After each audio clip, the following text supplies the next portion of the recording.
They said an entire coral reef had died, finished. But to misquote Oscar Wilde, reports of its death were greatly exaggerated.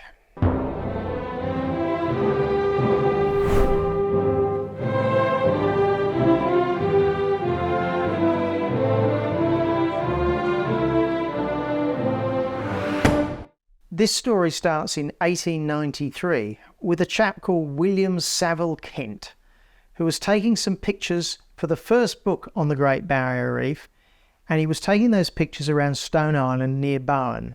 And because in those days it was impossible to take underwater photographs, he decided to wait for the very lowest tides of the year when the corals came out of the water to take his photographs.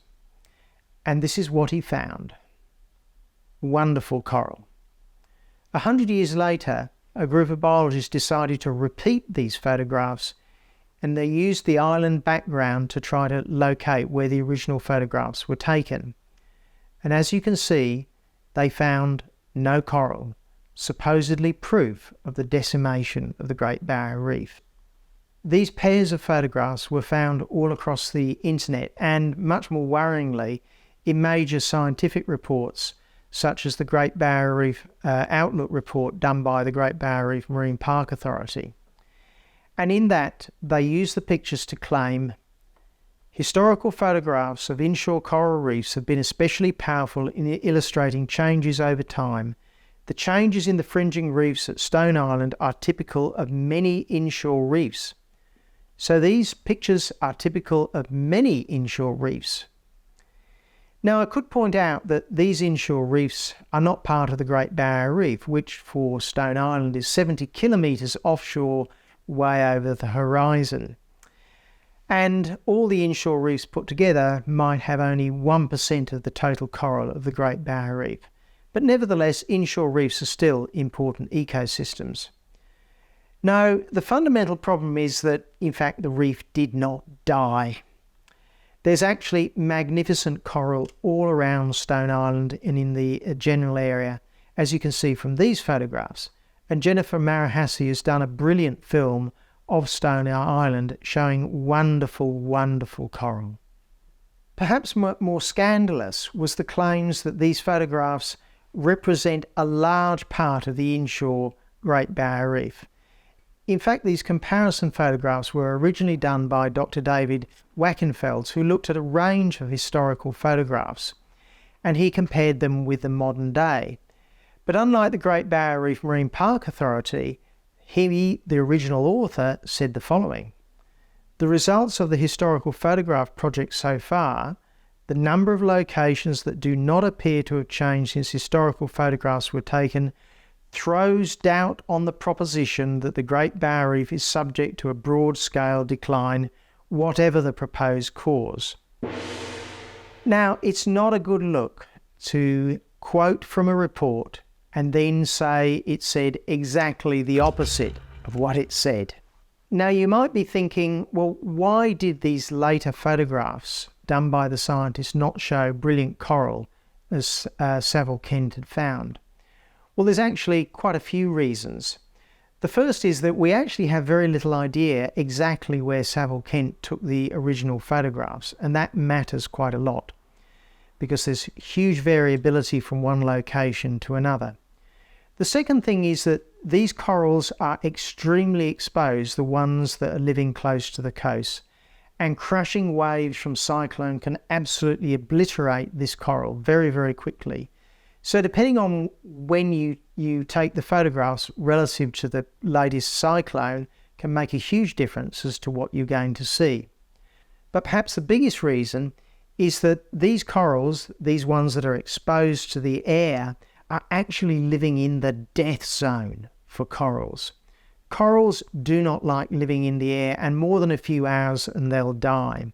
As the tides go up and down each day, the high tides will well and truly submerge all the coral. Even at mean sea level, all the coral will be underwater, but towards the low tides of the day, some of the highest coral will get close to being exposed. Now, on a spring low tide or a king low tide, some of the coral comes out of the water, maybe for an hour or so. In extreme years, the tides can be even lower, meaning the coral is exposed for even longer. So in these lowest tides that occur just a few days of the year, some of these unfortunate corals will be exposed, and some of them to the blazing sun if they're unlucky, in which case they're very likely to die, or maybe they're exposed in the middle of the night where they're less likely to be cooked, and they will possibly survive. Now, the lowest tides in any given year can change greatly from one year to another. So a coral that is exposed this year may not be exposed in the next year. So it's a lottery as to whether you'll firstly even see corals exposed at a particular location, depending on the tide. And it's also a lottery for the coral as to whether it's going to survive, and whether if you came back the next year, you'd see dead corals or beautiful, brilliant live coral. To do useful science, you've got to forget about the coral that sticks out of the water. You've got to go in the water and do the measurements there. And as you can see, on Stone Island, there is wonderful coral. Please like and subscribe. Now, a few years ago, I pointed out that these pictures were being completely misused to effectively deceive the public, and this got me into a spot of bother. Actually, it got me into a lot of bother. But the point is, how can these organisations make such a dramatic mistake? This is a mistake as big as an island, effectively. They said there was no coral. Where were the quality assurance systems to prevent this from happening?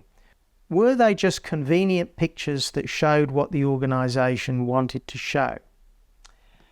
But incredibly, even today, these pictures occasionally pop up. And the Great Barrier Reef Marine Park Authority has never publicly admitted, at least to my knowledge, that they misuse these photographs and that in fact these inshore reefs are doing fine. The message of this story is not that the inshore reefs are fine and there's nothing to worry about. A few pictures of coral really can't possibly show that on a system that's 2,000 kilometres long.